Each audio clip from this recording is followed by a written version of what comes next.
An easy way to become a good conversationalist. Some time ago, I attended a bridge party. I don't play a bridge, and there was a woman there who didn't play a bridge either. She had discovered that I had once been Lowell Thomas' manager before he went on the radio, and that I had traveled in Europe a great deal while helping him prepare and illustrate travel talks he was delivering.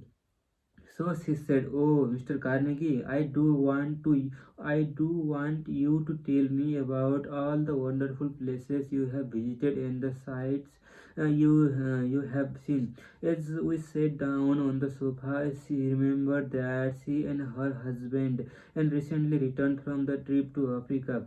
Africa, I exclaimed. How interesting! I have always wanted to see Africa, but I never got there except for a 24-hour stay on the Algeria. Tell me, did you visit a big game country? Yes, how fortunate I envy you. Do tell me about Africa? They had kept her talking for 45 minutes. She never again asked me where I had been or what I had seen.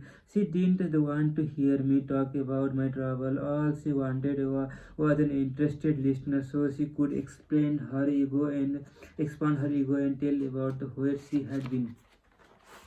What's unusual? No, many people are like that. For example, I met a distinguished botanist at the dinner party given by the New York book publisher. I had never talked with a botanist before, and I found him fascinating.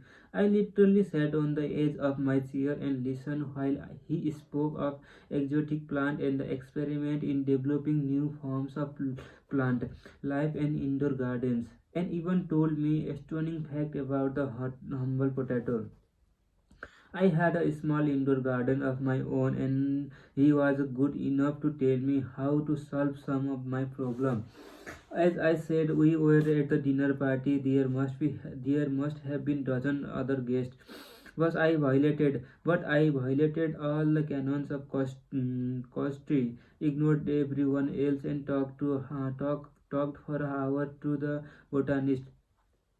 Midnight came. I said good night to everyone, and I departed. The botanist then turned to our host and paid me several flattering compliments.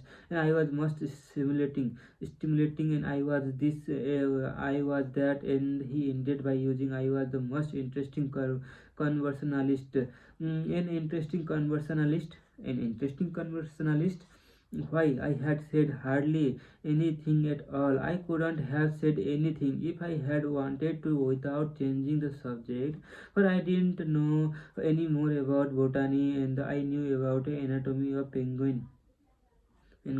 But I had listened intently. I had listened before I was genuinely interested, and he felt it. Naturally, that pleased him, and their kind of listening is one of the highest compliments we can pay anyone. Few human beings, wrote Jack Woodford in The Strains of Love, few human beings are proof against the implied flattery of reputation. I went even further than giving him a rapt attention. I was heartily in my approbation and lavish in my praise. I told him that I had been immensely entertained and instructed, and I told him I wished I had his knowledge. And I did. I told him that I should love to wander the field with him, or I have told him I must see him again, and I did. And also I had him thinking of me as a good conversationalist, when in reality I had been merely a good listener and had encouraged him to talk. Listening is just as important as one's home life as in the world of business.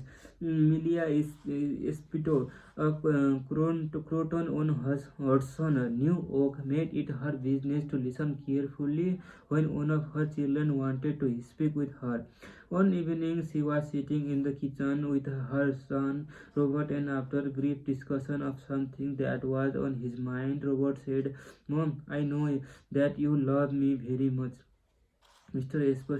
Esposito was touched and said, "Of course, I love you very much. Did you doubt it?" Robert responded, "No, but I really know you love me because whenever I want to talk to you about something, you stop whatever you are doing and listen to me."